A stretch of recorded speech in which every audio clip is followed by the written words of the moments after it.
Hello friend, welcome to knowledge point 02। आज मैं अपनी इस वीडियो में आप लोगों को सरसों में लगने वाले एक रोग के बारे में जानकारी देने वाला हूं, जिस रोग को सरसों के तना विगलन के नाम से जाना जाता है। आज आपको अपनी इस वीडियो में मैं इस रोग का कारण, इस रोग का लक्षण और इसकी रोकथाम कैसे कर सकते हैं, इन सब के बारे में उचित जानकारी प्रदान करूँगा। तो बात करते हैं इस रोग की। तो ये रोग सर्वप्रथम बिहार के पूसा नामक शहर में देखा गया था। इस रोग का कारण एक कवक होता है जिसको स्क्लेरोसियम नाम से जाना जाता है। अगर हम बात करें इस रोग के लक्षण की, तो ये कवक जनित रोग है। जैसा कि नाम से लग रहा है, विगलन यानी गल जाना। आप इसके नाम पर अगर ध्यान देंगे तो आपको ये शब्द मिलेगा, सरसों का तना विगलन, यानी सरसों के तने का गल जाना।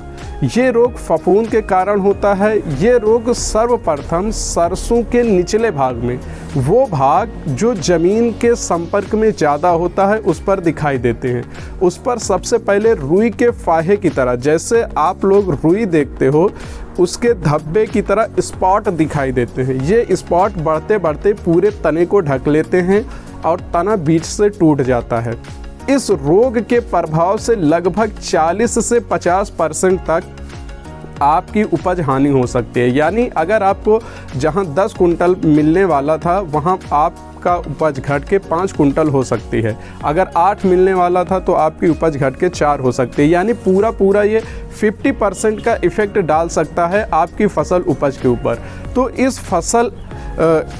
इस रोग को यदि हम समय रहते ट्रीटमेंट कर लेते हैं तो हम आधी हानि से बच सकते हैं। यानी अगर हमें 10 कुंटल मिलने वाला था तो अब पूरे का पूरा 10 ही मिलेगा, जिससे हमारी बहुत अधिक हानि रुक जाती है। तो इसके लिए सबसे पहले मैं आपको रोकथाम बताता हूँ, क्योंकि अगर आपने पहले ही रोकथाम कर लिया तो आपको इलाज करने की, उपचार करने की ज़रूरत नहीं पड़ेगी और आपको हानि भी नहीं होगी।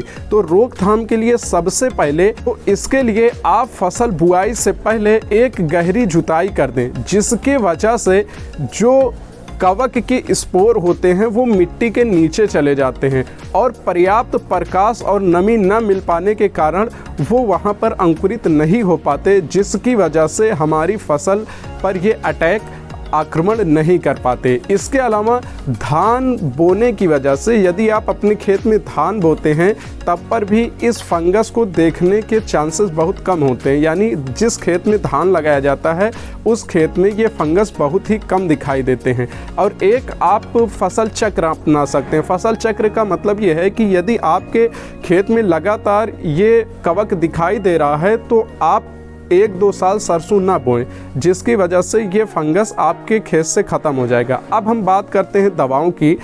यदि हमारे पौधे के ऊपर फंगस आ गया है तब हम कौन सी दवाओं का प्रयोग करें। इसके लिए सबसे अच्छा कार्बेंडाजिम होता है, जिसकी 300 ग्राम मात्रा को 150 लीटर पानी में घोलकर 1 एकड़ की दर से आप छिड़काव कर सकते हैं। ये डोज तब के लिए है जब हमारे पौधे 40 से 45 दिन के होते हैं। यदि हमारे पौधे 40 से 45 दिन के हैं तो हम 300 ग्राम कार्बेंडाजिम को 150 लीटर पानी में घोलकर अपने पौधों पर छिड़काव कर सकते हैं।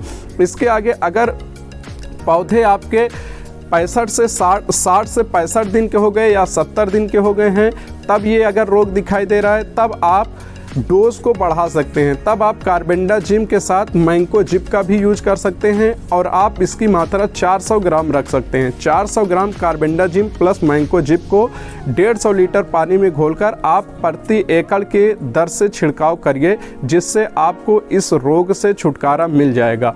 आज की वीडियो में इतना ही। मिलते हैं अगली वीडियो में, तब तक के लिए धन्यवाद।